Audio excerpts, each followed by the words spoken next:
Cebu at Pampanga nag-aagawan kung sino ang nauna sa paggawa ng gitara.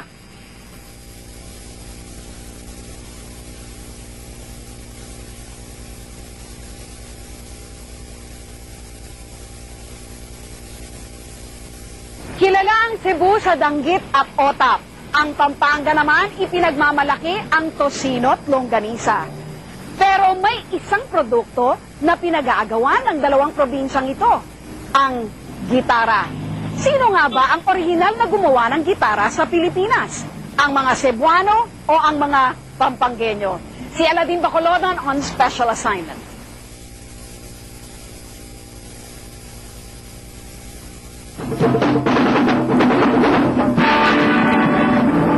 Kung hilig mo'y musika at pagtugtog ng mga instrumento tulad ng gitara, ito ang mga lugar na posible mong puntahan para magpalipas oras.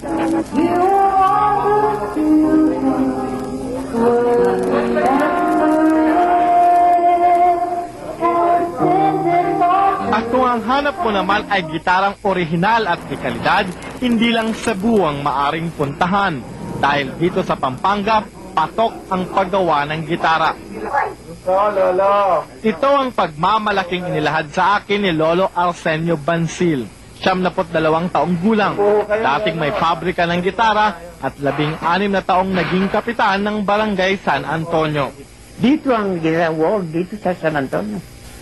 Ang sumikat na gitara dito. Dito nagsimula ang mahusay na gitara. Base sa kwento ni Lolo Arsenio, taong 1940s daw nagsimula ang paggawa ng gitara sa Pampanga. Bumili ang kababayan nilang si Victoriano Bacani ng gitara mula sa mga dayuhang Amerikano. Matyagang pinag-aralan ni Bacani ang istruktura at disenyo ng gitarang nabili. Matapos malaman ang pagkakayari nito, inumpisahang gumawa ni Bacani ng kanyang sariling disenyo.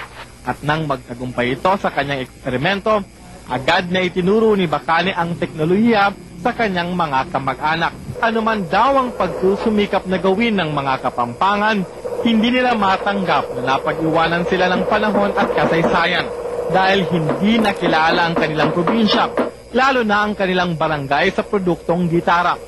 Bagkus, Cebu ang tumatak sa isipan ng mga tao na siyang orihinal na gumagawa ng gitara sa Pilipinas. Palagay niyo po anong dahilan bakit ho hindi sumikat yung gitara ng Pampanga? Walang pakialam ang gobyerno natin. Hindi kinuha ng gobyerno.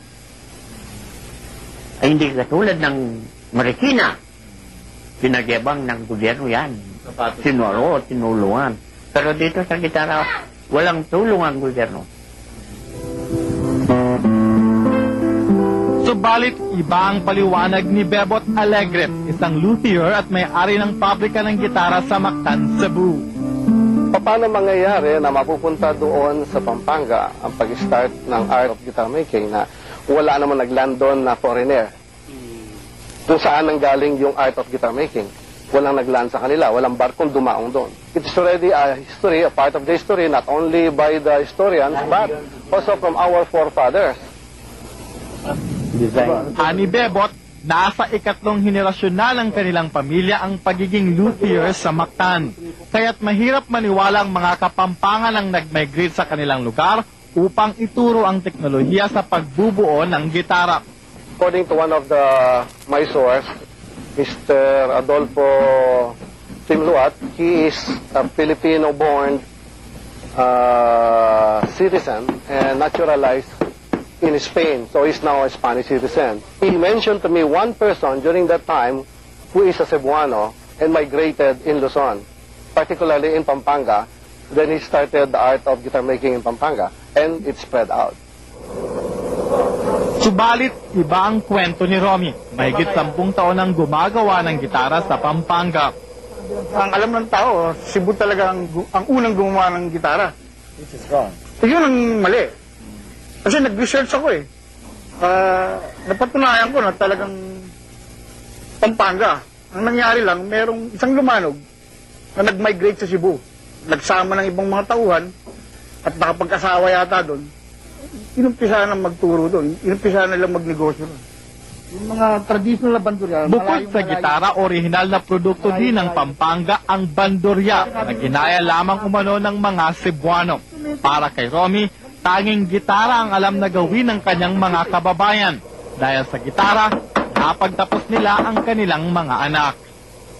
Nilinaw ni Romy na hindi nila naisirain ang produktong Cebu. Nais lamang nilang itama ang kasaysayan upang maibangon ang naghihingalo nilang barangay sa paggawa ng gitara. Talagang masama ang loob ko dahil masama ang loob namin lahat.